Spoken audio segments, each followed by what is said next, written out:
বন্যা ও পাহাড় ধসে বিভিন্ন জেলায় পানিবন্দী লাখো মানুষ, খাদ্য ও বিশুদ্ধ পানির সংকট, ত্রাণ সহায়তা না পাওয়ার অভিযোগ।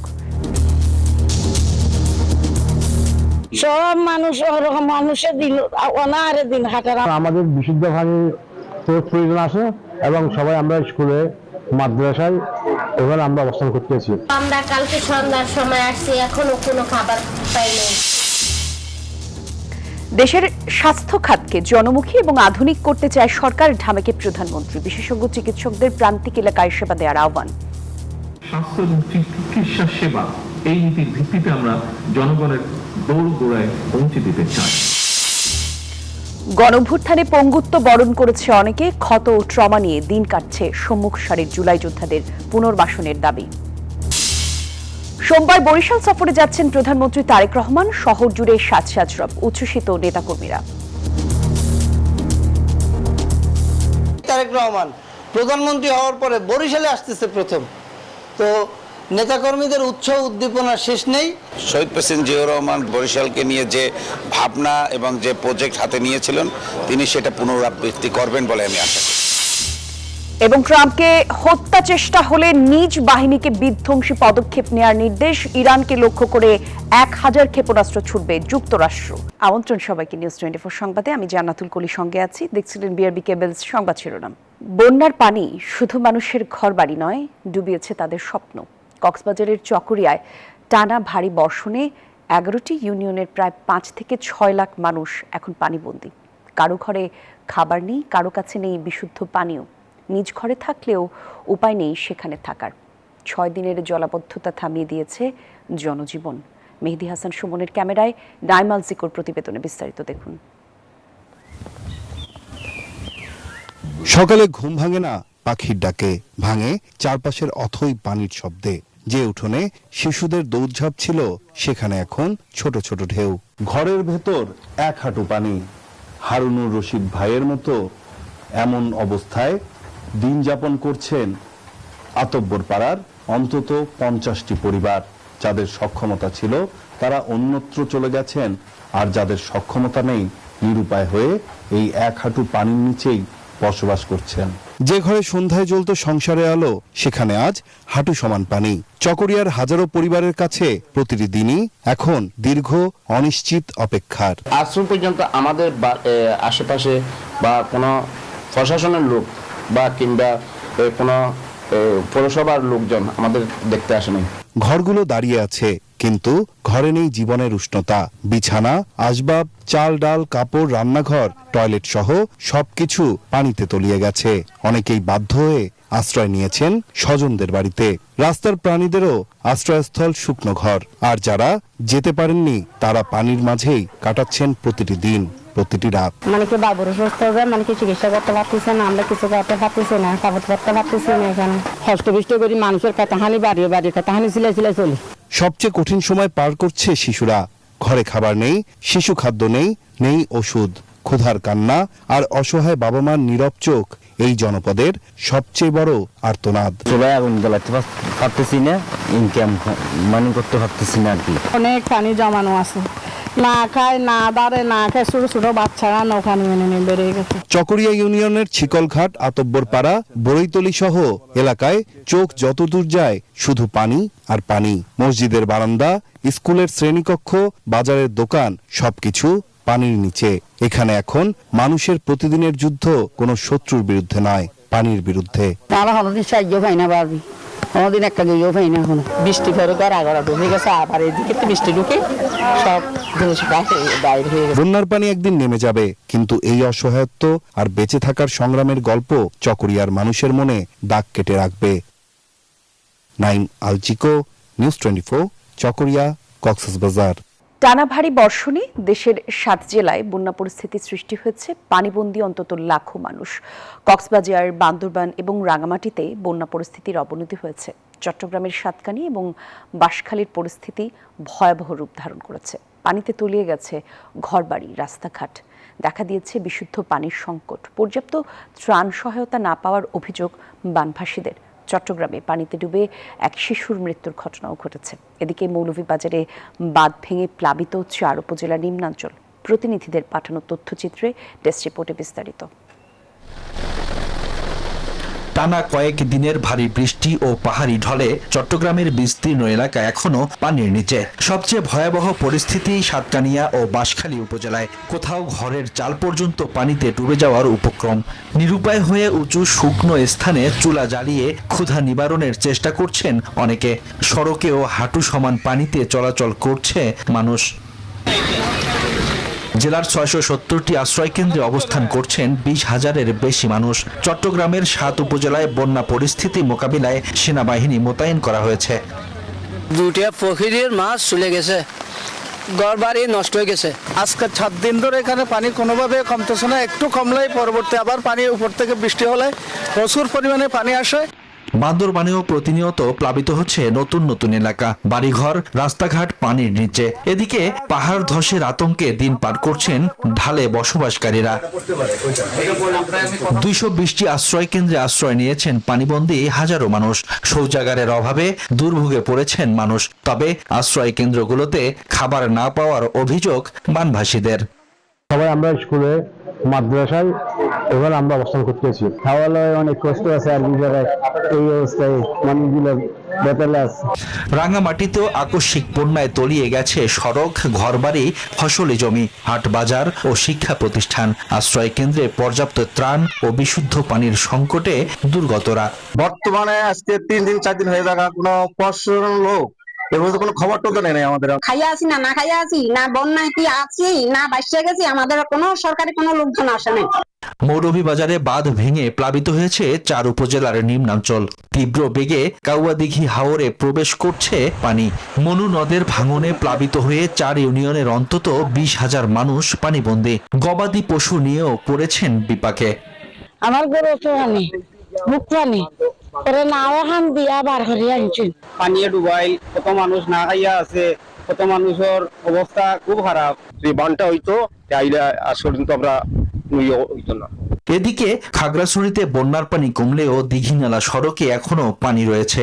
এছাড়া পরিস্থিতি অবনতির আশঙ্কায় সিলেট, সুনামগঞ্জ, ফেনী সহ দেশের 16 থেকে 18টি জেলায় বন্যার সতর্কতা জারি করা হয়েছে। Desk report, news 24। দর্শক, বন্যা পরিস্থিতির আরো বিস্তারিত তথ্য জানাতে পর্যায়ক্রমে আমাদের সহকর্মী নাইমাল জিকো এবং নয়ন বড়ুয়া জয় আমাদের সঙ্গে যুক্ত হবেন। কক্সবাজারের চকরিয়া থেকে শুরুতেই যোগ দিচ্ছেন নাইমাল জিকো। জিকো, একটু জানাবেন, আপনাদের বানানো প্রতিবেদনগুলোই আমরা দেখছিলাম এতক্ষণ। বর্তমানে বন্যা পরিস্থিতি কি, বন্যা দুর্গতদের ত্রাণ সহায়তা নিয়ে বিস্তারিত কোনো তথ্য থাকলে আমাদেরকে একটু দেবেন। কলি, আমি এই মুহূর্তে যেই জায়গাটিতে দাঁড়িয়ে আছি এটি আসলে কোনো পুকুর বা জলাশয় নয়, এটি চকরিয়া সরকারি কলেজের মধ্যেই দাঁড়িয়ে আছি এবং এই কলেজের মাঠের আসলে এই অবস্থা। এখানে দেখছেন যে শিক্ষার্থী যারা রয়েছেন তারা কিন্তু এই জায়গাটিতে এক সময় ফুটবল খেলতো, আজ কিন্তু সাঁতার কাটছে। অর্থাৎ মানে এই পরিস্থিতিটি বলে দিচ্ছে যে আসলে ভয়াবহতার অবস্থা। আমরা আর একটু ভেতরের দিকে যেতে চাই এবং দেখাতে চাই এখানকার ক্লাসরুমগুলো আছে সেগুলোর আসলে চিত্রপট কি। আমরা যেটি যে এই ক্লাসরুমগুলো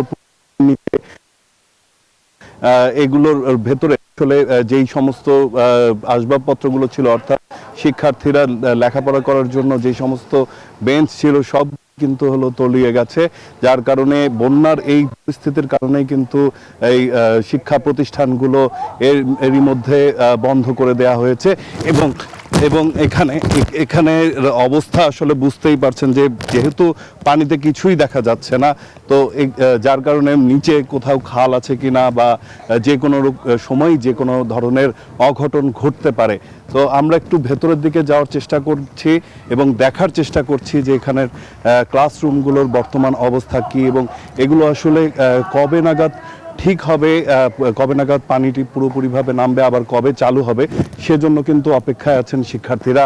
তারা যেটি বলছেন যে তাদের লেখাপড়া যেমন ক্ষতিগ্রস্ত হচ্ছে, ঠিক তেমনইভাবে কিন্তু ক্ষতিগ্রস্ত তাদের পরিবারগুলো। এখানে যারা আজকে আনন্দ করতে দেখছেন এই মাঠের মধ্যে সাঁতার কাটছে যেই শিশুরা, তাদের বাড়িঘরও কিন্তু এই বানের জলে ভেসে গেছে এবং আমরা যতটুকু এখানে দেখতে পাচ্ছি যে এই জায়গাটিতে কিন্তু কোমর সমান উঁচু পানি এবং এখান থেকে আসলে ভেতরের যে চিত্র সেটি কিন্তু একেবারেই দেখা যাচ্ছে। পুরো ভেতরের অংশটি কিন্তু এই মুহূর্তে পানির নিচে তলিয়ে আছে। অন্যান্য দিকের যদি কথা বলি, দু একটি ভবন উঁচু আছে, তবে অধিকাংশ ভবন যেগুলো রয়েছে, পাশে একটি স্কুলও রয়েছে, সেই স্কুলও কিন্তু শেষ হয়ে পানির নিচে তলিয়ে গেছে। তো সামগ্রিকভাবে যদি বলি যে এখানে মানুষের জীবন আসলে দুর্বিষহ হয়ে পড়েছে। মানুষের দৈনন্দিন যে সমস্ত কাজ, প্রয়োজনীয় শৌচাগারে যাওয়ারও আসলে উপায় এখানে নেই, এবং খাবারের যেই বিষয়টি সেটি নিয়েও ছোট ছোট শিশু যারা রয়েছেন তারাও অনাহারে রয়েছেন। যেই শুকনো খাবার দেওয়া হচ্ছে সেটিও কিন্তু অপ্রতুল তাদের জন্য। এই জন্য কিন্তু দ্রুত একটি সমাধান এবং সাহায্য সহযোগিতা চাইছেন। তো এই ছিল এখন পর্যন্ত আমার কাছে এখানকার সবশেষ তথ্য। কলি। জিকো, আপনাকে ধন্যবাদ। সেই সাথে আমাদের আরেক সহকর্মী নয়ন বড়ুয়া জয়ের কাছেও আমরা যাব। নয়ন বড়ুয়া জয় চট্টগ্রাম থেকে আমাদের সঙ্গে অপেক্ষা করছেন। নয়ন, একটু জানাবেন চট্টগ্রামের কি অবস্থা? কলি, দেখতে পাচ্ছেন চট্টগ্রামে সবচেয়ে ভয়াবহ রূপ নিয়েছে বন্যার সাতকানিয়া আর বাঁশখালী। আমরা দেখতে পাচ্ছি সেনাবাহিনীর টিম, দেখতে পাচ্ছেন সেনাবাহিনীর যে শুকনো খাবারগুলো সেনাবাহিনীর বোট করে কিন্তু সেনাবাহিনীর টিমরা তারা একেবারে দুর্গম এলাকায় যেখানে আশ্রয়কেন্দ্র রয়েছে সেই জায়গায় পৌঁছানোর তারা চেষ্টা করছেন। একই সাথে অন্যান্য সংস্থাগুলো এসেছেন, তারাও কিন্তু শুকনো খাবারগুলো জেলা প্রশাসনের পক্ষ থেকে যে শুকনো খাবার রয়েছে সেই শুকনো খাবারগুলো দেখতে পাচ্ছে, যেখানে পানিবন্দী অবস্থায় আছে। প্রায় 4 লাখের মতো মানুষ পানিবন্দী অবস্থায় রয়েছে। আমরা যেদিকে দেখছি, যেদিকে চোখ যাচ্ছে সেদিকে পানি আর পানি থই থই করছে। কলি, দেখতে পাচ্ছেন। তো এখানেই কিন্তু অসংখ্য মানুষ বসবাস করে, যেহেতু গ্রাম অঞ্চল, সেখানে পানিবন্দী অবস্থায় থাকার কারণে কিন্তু তাদের এখন চলাচলের একমাত্র বাহন আমরা দেখতে পাচ্ছি নৌকা বা ইঞ্জিন চালিত নৌকাগুলো।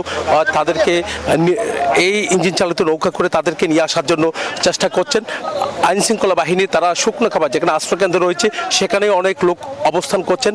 ঘরবাড়ি একেবারে পানির নিচে এখনো পর্যন্ত রয়েছে। তো বন্যার এখনো পর্যন্ত কোনো উন্নতি দেখা যাচ্ছে না, তবে কোনো কোনো জায়গায় চন্দ্রাইশ পড়িয়া সহ কোনো কোনো জায়গায় কিছুটা পানি নামতে শুরু করছে। তবে সাতকানিয়ার ক্ষেত্রে কিন্তু আমরা এখনো পর্যন্ত ভিন্ন দেখছি।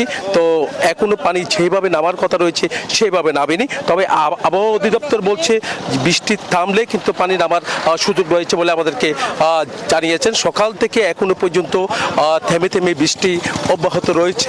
তার কারণে বন্যার যে ভয়াবহতা, সে ভয়াবহতা এখনো পর্যন্ত রয়েছে বলে আমাদেরকে জানিয়েছেন জেলা প্রশাসক। যেমনটা জানিয়েছেন, তাদের যারা বন্যা কবলিত এলাকায় রয়েছে, তো অনেক মানুষ যে এখন পানিবন্দী অবস্থা আছে, তাদেরকে অন্তত শুকনো খাবারগুলো পৌঁছানোর জন্য তারা চেষ্টা করে যাচ্ছেন। স্বেচ্ছাসেবক থেকে শুরু করে আইন শৃঙ্খলা বাহিনী তারা চেষ্টা করছেন। যেহেতু সরাসরি গাড়ি করে সেখানে পৌঁছানোর সুযোগ নেই, তার কারণে নৌকা করে, ইঞ্জিন চালিত নৌকা করে, এমনকি সেনাবাহিনী স্পিড বোর্ডে করে কিন্তু তারা পৌঁছানোর চেষ্টা করছেন। এই ছিল আমার এখানকার সর্বশেষ। ফিরে যাচ্ছে স্টুডিওতে কলির কাছে। ধন্যবাদ আপনাকে জয়।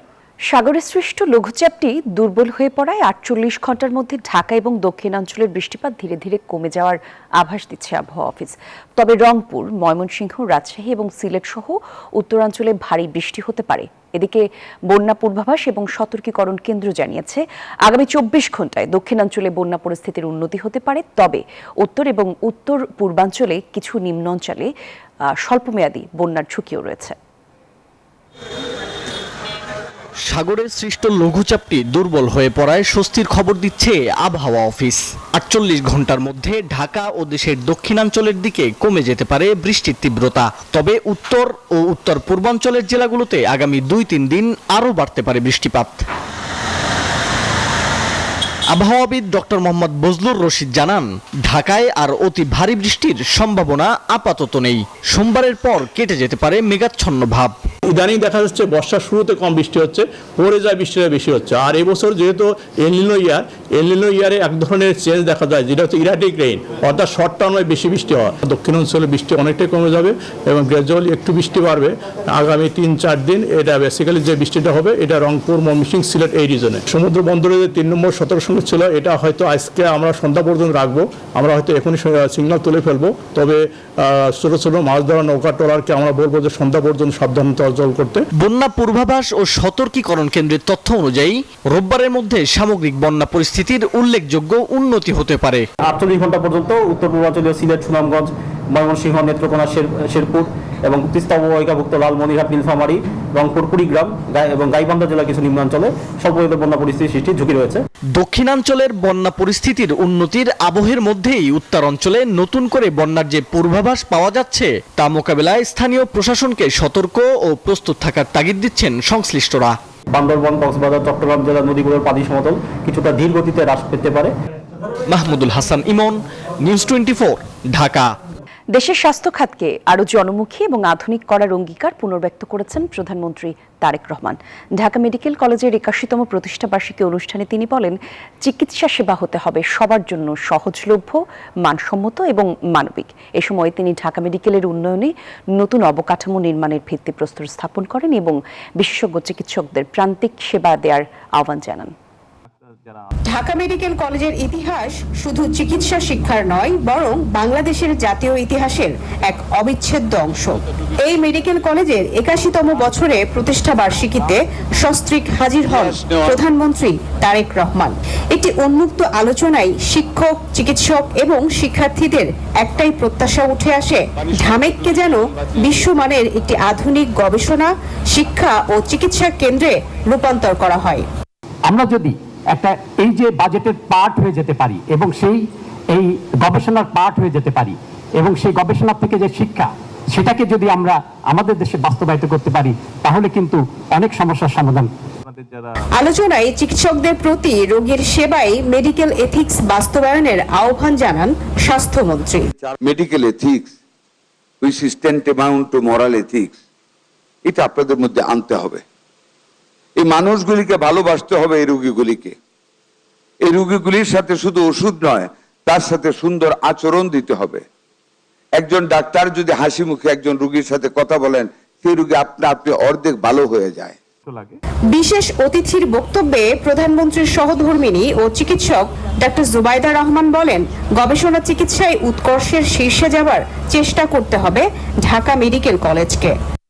চিকিৎসা বিজ্ঞানের অগ্রযাত্রা যতই প্রযুক্তি নির্ভর হোক না কেন, তার কেন্দ্রবিন্দুতে সবসময় মানুষই থাকবে। প্রধান অতিথির বক্তব্যে প্রধানমন্ত্রী বলেন, সেপ্টেম্বরে 200 শয্যা বিশিষ্ট 5টি শিশু হাসপাতাল চালু করতে যাচ্ছে সরকার।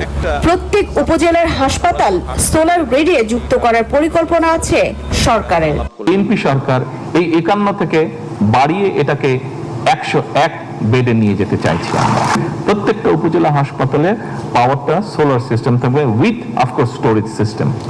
গবেষণা ও আধুনিক চিকিৎসা বিজ্ঞানের উপর গুরুত্ব দিয়ে প্রধানমন্ত্রী বিশেষজ্ঞ চিকিৎসকদের প্রান্তিক পর্যায়ে সেবা দেওয়ার আহ্বান জানান।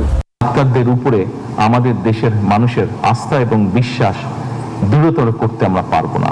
এটি আমরা কোনো আইন দিয়ে করতে পারবো না, এটি আমরা কোনো প্রতিষ্ঠান দিয়ে আমরা করতে পারবো না।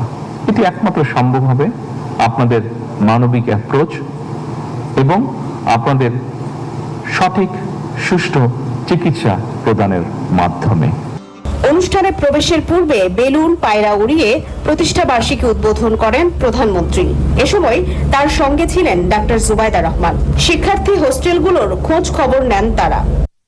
মারুফা রহমান, নিউজ 24, ঢাকা। সোমবার বরিশাল যাচ্ছেন প্রধানমন্ত্রী তারেক রহমান। সফরকালে তিনি 2টি বৃক্ষরোপণ কর্মসূচিতে অংশ নেবেন। বরিশাল জেলা শিল্পকলা একাডেমিতে বিএনপির সাংগঠনিক সভায় যোগ দেওয়ার কথাও রয়েছে তার। প্রধানমন্ত্রীর আগমন ঘিরে উচ্ছ্বসিত নেতাকর্মীরা। সোমবার বরিশাল সফরে যাচ্ছেন প্রধানমন্ত্রী তারেক রহমান। সরকার প্রধান হিসেবে দায়িত্ব গ্রহণের পর বরিশাল বিভাগে এটি তার প্রথম সফর। প্রধানমন্ত্রীর আগমনকে কেন্দ্র করে গোটা দক্ষিণাঞ্চলের সাধারণ মানুষ ও দলীয় নেতাকর্মীদের মধ্যে ব্যাপক উৎসাহের সৃষ্টি হয়েছে। আনন্দের জোয়ার বইছে তৃণমূলের নেতাকর্মীদের মাঝে। সফর সফল করতে শহর জুড়ে চলছে জোর প্রস্তুতি। তারেক রহমান আমাদের একটা আবেগ। তারেক রহমান আমাদের প্রধানমন্ত্রী, কিন্তু তার থেকে বড় কথা তিনি আমাদের দলের চেয়ারম্যান। 13 তারিখ আমাদের প্রধানমন্ত্রী তারেক রহমান বরিশালের আগমনে বরিশালবাসী উজ্জীবিত। শহীদ প্রেসিডেন্ট জিয়াউর রহমান বরিশালকে নিয়ে যে ভাবনা এবং যে প্রজেক্ট হাতে নিয়েছিলেন, তিনি সেটা পুনরাবৃত্তি করবেন বলে আমি আশা করি। প্রধানমন্ত্রী এই সফরে ভাঙ্গা কুয়াকাটা 6 লেন সড়ক, রেল লাইন, ভোলার গ্যাস ও ভোলা বরিশাল সেতু সহ দক্ষিণ জনপদের উন্নয়নে নতুন দিগন্ত উন্মোচিত হবে বলে আশাবাদী বরিশালবাসী। ইতিমধ্যে প্রধানমন্ত্রীর আগমন ঘিরে সব ধরনের প্রস্তুতি সম্পন্ন হয়েছে বলে জানিয়েছেন স্থানীয় নেতারা। এই লক্ষ্যে আমাদের বিএনপি দফায় দফায় আমরা বৈঠক করেছি, প্রস্তুতি সভা করছি তাকে আমাদের রিসিভ করার জন্য। যেহেতু প্রধানমন্ত্রী আসবেন, সব ধরনের প্রস্তুতি আমাদের দলীয় পক্ষ থেকে প্রশাসনের সর্বস্তর থেকে আমরা ঐক্যবদ্ধভাবে সম্মিলিতভাবে আমরা কাজ করে যাচ্ছি।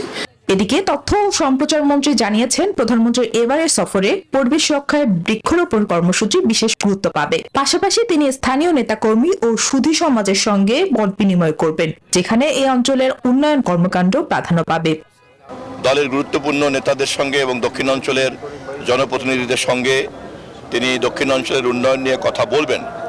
তবে জনসমাবেশে, প্রকাশ্য সমাবেশে এবারে শুধুমাত্রই বৃক্ষরোপণটাকেই গুরুত্ব দেওয়া হচ্ছে। সরকার প্রধানের এই সফরের মাধ্যমে দীর্ঘদিন ধরে পিছিয়ে থাকা এই অঞ্চলের মেগা প্রকল্পগুলো দ্রুত আলোর মুখ দেখবে, এমনটাই প্রত্যাশা বরিশালবাসীর। Desk report, news 24। হত্যা চেষ্টা হলে ইরানকে লক্ষ্য করে 1000 ক্ষেপণাস্ত্র ছুড়বে যুক্তরাষ্ট্র। গুপ্ত হত্যার শিকার হলে তেহরানের বিরুদ্ধে সেনাদের এমনই বিধ্বংসী পদক্ষেপ নেওয়ার নির্দেশনা দিয়ে রেখেছেন মার্কিন প্রেসিডেন্ট ডোনাল্ড ট্রাম্প। স্পষ্ট জানিয়েছেন, হত্যা চেষ্টার শিকার হলে তেহরানের পরিস্থিতি হবে ভয়াবহ। মার্কিন প্রেসিডেন্ট ডোনাল্ড ট্রাম্পকে হত্যার পরিকল্পনা নিয়ে চলছে জোর আলোচনা। একাধিক সংবাদ মাধ্যমের দাবি, ইসরায়েলের গোয়েন্দা সূত্র সম্ভাব্য হুমকির তথ্য যুক্তরাষ্ট্রকে জানিয়েছে। যদিও ট্রাম্পের ভাষ্য এটি নতুন কোনো ষড়যন্ত্র নয়, বরং দীর্ঘদিন ধরেই তিনি ইরানের লক্ষ্যবস্তু। নিউ ইয়র্ক পোস্টকে দেয়া সাক্ষাৎকারে ট্রাম্প বলেন, যদি তিনি হত্যাকাণ্ডের শিকার হন তাহলে ইরানের উপর নজিরবিহীন বোমা বর্ষণের নির্দেশ তিনি আগেই দিয়ে রেখেছেন। মার্কিন সেনারা তার নির্দেশ পালনে সব ধরনের ব্যবস্থা নিয়ে রেখেছে বলেও উল্লেখ করেন তিনি। ট্রাম্প আরও বলেন, ইসলামিক প্রজাতন্ত্র ইরানকে লক্ষ্য করে 1000 ক্ষেপণাস্ত্র প্রস্তুত রাখা হয়েছে এবং পরপর আরও হাজার হাজার ক্ষেপণাস্ত্র নিক্ষেপ করা হবে। যদি ইরান যুক্তরাষ্ট্রের বর্তমান প্রেসিডেন্টকে অর্থাৎ তাকে হত্যা বা হত্যার চেষ্টা করে, তবে পরিণতি হবে ভয়াবহ। ট্রাম্পের দাবি, 2020 সালে ইরানের জেনারেল কাসেম সুলেমানি নিহত হওয়ার পর থেকেই তেহরান তাকে হত্যার পরিকল্পনা করছে। আরও বলেন, সম্প্রতি ইরানে বিভিন্ন সমাবেশেও তার বিরুদ্ধে প্রকাশ্যে হুমকি দেওয়া হয়েছে। এর মধ্যেই তেহরানের বিশেষ মুক্তার বাহিনীর নাম সামনে আসছে, যাদের প্রস্তুত করা হয়েছে এসব গুপ্ত হত্যা পরিচালনার জন্য। নীরব দাস, নিউজ 24। আর সংবাদ এখানেই শেষ করতে চাই। আজ সঙ্গে ছিলেন যারা, ধন্যবাদ সবাইকে।